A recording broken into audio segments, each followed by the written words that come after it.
nggak boleh ikut apa yang kita nggak tahu. Nggak boleh kita ikut-ikutan kepada orang kalau kita nggak punya dalil. Nggak boleh dalam Islam. Antum lihat dalilnya.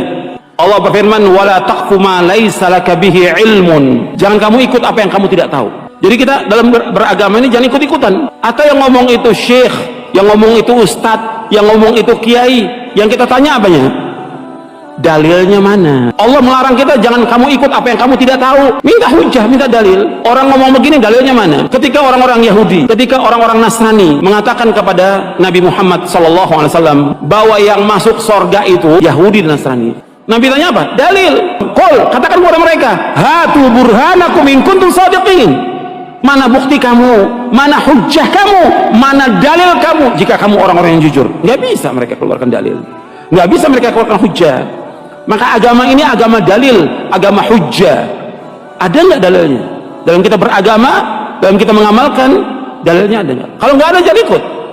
Siapapun dia, ustadz kayak syekh atau imam, bukan kata orang. Pendapat ustadz, pendapat guru, nggak bisa kita pegang. Yang kita pegang apa? Dalil. Kembalikan sekarang umat ini kepada dalil. Kembalikan umat kepada Quran. Kembalikan umat kepada sunnah, bukan kepada pendapat kita.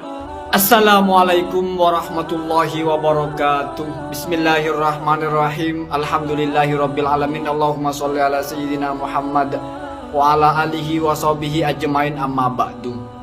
Ustadz Jawas ini membawakan dua ayat yang jelas-jelas diperkosa untuk memaksakan orang menerima pemikirannya, yaitu semua manusia harus tahu dalil dalam agama. Ini luar biasa. Yang pertama, wala taqfu ma laisa laka bihi ilmun. Dari semua mufassir itu mayoritas mengatakan ai la taqul finnasi atau linnasi ma laisa laka bihi ilmun, ai ma la ta'lamun. Jangan kamu mengatakan sesuatu tentang orang lain di mana kamu tidak tahu. Jadi tidak tahu itu apa yang kamu ucapkan. Masuk kepada bab syahadah. Kamu bersaksi tentang seseorang padahal kamu tidak tahu apa yang dia lakukan. Itu maksudnya. Memang ada yang mengatakan wala tatabi ma laisa laka bihi ilmun. Jangan kamu mengikuti sesuatu yang kamu tidak tahu. Ingat, tidak tahu. Tapi oleh Ustaz Yazid ini, tidak tahu itu artinya tidak tahu dalilnya. Itu luar biasa merkosa itu. Luar biasa memperkosa ayat. Saya tidak mau bicara manfassarul Quran ya. Saya pakai bahasa saya saja. Perlu diketahui, dalam agama Islam itu tidak ada kewajiban mengetahui dalil. Tidak ada. Anda baca dalam kitabnya Imam Al-Ghazali, Al-Mustashfa itu, at-taklifu itu al-amalu bil hukmi. Yang diwajibkan itu adalah melaksanakan hukum, melaksanakan syariat. Sholat, kamu wajib sholat dengan benar. Bagaimana sholat dengan benar? Tahu syarat hukumnya, tahu apa yang membatalkannya. Tidak wajib tahu dalilnya. Tidak ada. Yang mewajibkan orang tahu dalilnya itu adalah sebagian kaum dari Qadariyah. Wa qala qaumun minal qadariyati annahu la budda an nadru fit dalili.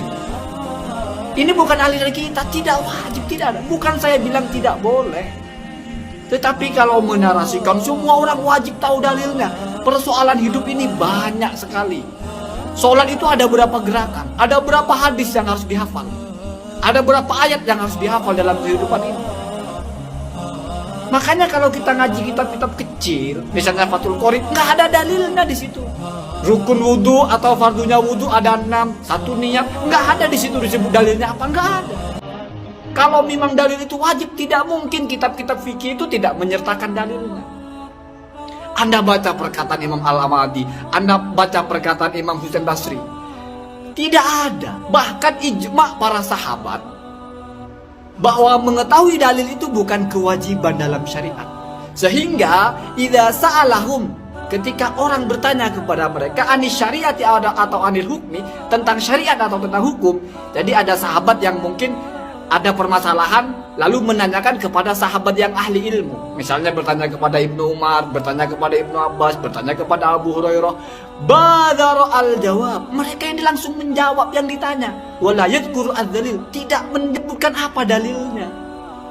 Jadi misalnya kita ketemu, satu orang bertemu dengan Abu Hurairah, bagaimana saya wudhu begini ya Abu Hurairah? Abu Hurairah langsung menjawab begitu. Wudhu kamu sah atau sholat kamu tidak sah. sholat kamu begini-begini. Tidak menyebutkan hadis nabinya begini, ayatnya begini, tidak ada. Maka menjadi ijma dalam kalangan sahabat bahwa mengetahui dalil bukan kewajiban. Dan tidak mungkin semua orang itu tahu dalilnya. Apalagi kalau sampai berpikir sangat naif bahwa kalau tidak tahu dalilnya tidak sah. Mayoritas ibadah kita tidak sah. Ya, saya berani mengatakan begitu. Memangnya kita hafal semua dalil dalam sholat itu? Takbiratul ihram apa dalilnya? Sujud apa dalilnya? Belum kalau dalilnya bukan satu hadis. Belum prosesnya hadis yang mana yang menjadi dalil.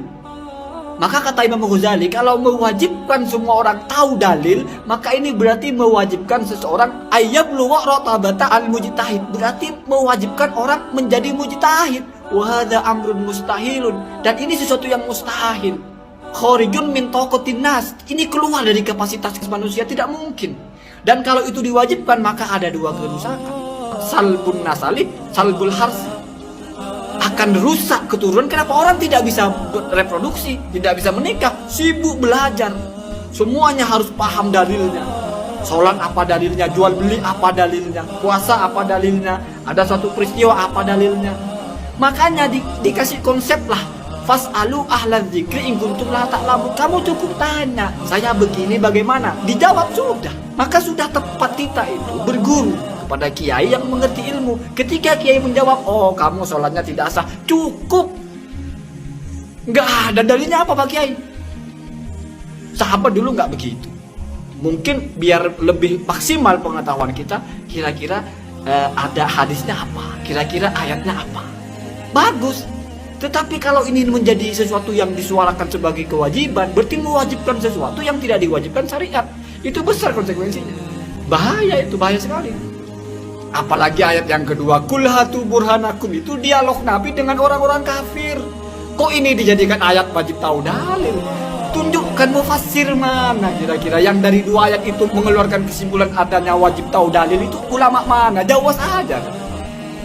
Nyocok-nyocokin ayat cocologi. Kul hatu burhanakum.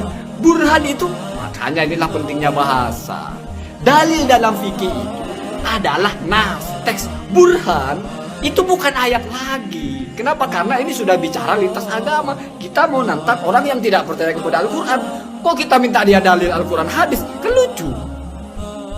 Gak nyambung kan? Jadi gak nyambung kemana-mana kan? Jadi coba. Kita itu kalau belajar itu oke, mau sempurna oke. Tapi apa yang tidak wajib, jangan diwajib-wajibkan. Oke, lebih baik kita tahu dalilnya. Bayangkan orang belajar agama baru tahu cara sholat. Lalu kamu tidak boleh ikut orang cara sholat kamu itu. Kamu harus tahu dalilnya. Sesuatu yang syariat tidak mewajibkan, kita wajib-wajibkan. Itu menyesatkan namanya. Namanya kembali kepada Al-Quran nusruk. Jadi dipikirnya itu semuanya harus kita tahu apa Al-Qurannya, apa hadisnya. Kalau nggak tahu Al-Qurannya, nggak tahu hadisnya, berarti kita nggak kembali ke Al-Quran, ke hadis. Kita berarti ikut-ikutan. Hei, yang diikuti itu tahu. Berarti kita ikut yang tahu. Tahu itu apa sih? Ilmu itu apa sih? Al-idraku ala tibaki al-waqi. Kita mengetahui sesuatu sesuai dengan fakta. Sholat bagaimana caranya? Yaitu begini-begini. Jumlah rakaat zuhur 4. Kita tahu. Dan faktanya memang rakaat zuhur 4. Itu kita sudah tahu namanya. Walaupun kita tidak tahu ayatnya apa sih yang menyatakan zuhur itu 4 rakaat. Hadisnya apa sih? Tidak perlu seperti itu. Ada logikanya yang sederhana itu, yang ketika Ustaz Ma'ruf Fauzin atau siapa itu, ada orang yang bertanya, saya dengar ceramah Ustaz, katanya kalau kita beramal tidak tahu dalilnya tidak sah dan harus diulang. Ditembak, kamu dulu disunat nggak? Iya. Tahu dalil disunat nggak? Berarti kamu dulu itu tidak sah sunatnya. Sunat lagi, sunat lagi. Kamu sunatnya tidak sah, kamu disunat, kamu tidak tahu dalilnya, kamu sunat lagi. Jadi jangan mewajib-wajibkan apa tidak wajib, apalagi memperkosa ayat, memaksakan ayat. Bahkan ayat yang ditujukan kepada orang-orang kafir pun ditembakkan kepada kita. Tidak paham mukhotob ayat itu apa. Saya tidak mau baca kitabnya, rumit. Tetapi itu sudah pengetahuan yang maklum sekali bahwa tidak ada kewajiban mengetahui dalil. Yang mengatakan wajib itu hanya segolongan dari Qadariyah. Dan